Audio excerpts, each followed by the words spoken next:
Okay, so when wait. Okay, so when you're starting to free motion quilt on something big, you want to make sure that you've got the weight of the fabric controlled, and I'm using dog arms with clips to keep the weight off, and you'll see why in a minute. Everything has to be loose and easily moved under the needle so that you don't get jagged markings. This is a silicone mat.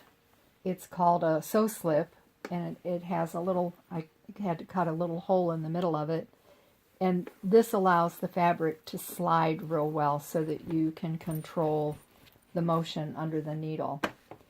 So this is probably one of the easiest patterns there is to do. It's even easier than stippling. To me it looks like water, and I'll show you how to do it, and the speed that I'm doing this at is the normal speed that I use when I free motion quilt. A lot of the videos that you see online are sped up in order to make the video shorter, but it's not a very good representation of how you actually do it. So I'm just going to get started, and you can see what it looks like when you're working on it.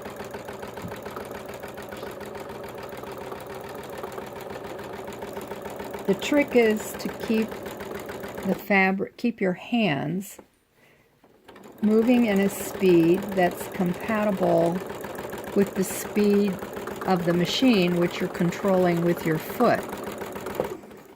If your hands go too fast or the machine goes too fast, then your stitches are either too big or too little. And the goal of this is to keep your stitches as even as possible.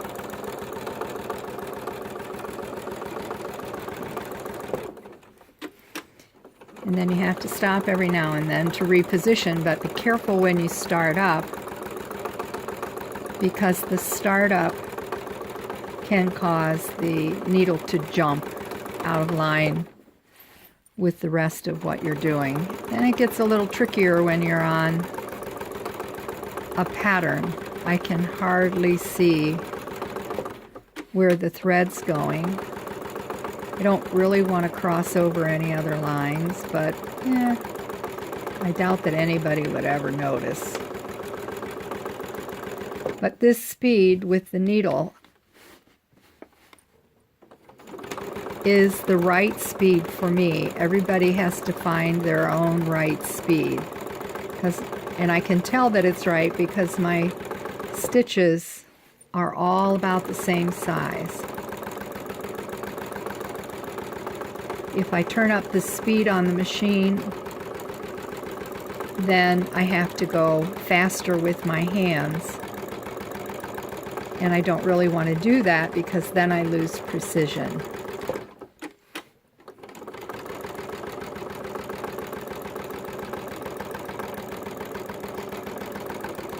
Okay, so that should be enough to give you some idea of what it looks like, but I want to show you the back side of the fabric and what that should look like. I think you can see this fairly well. I backed it with fleece, so it's a little hard, but the stitches on the back should look the same as the stitches on the front.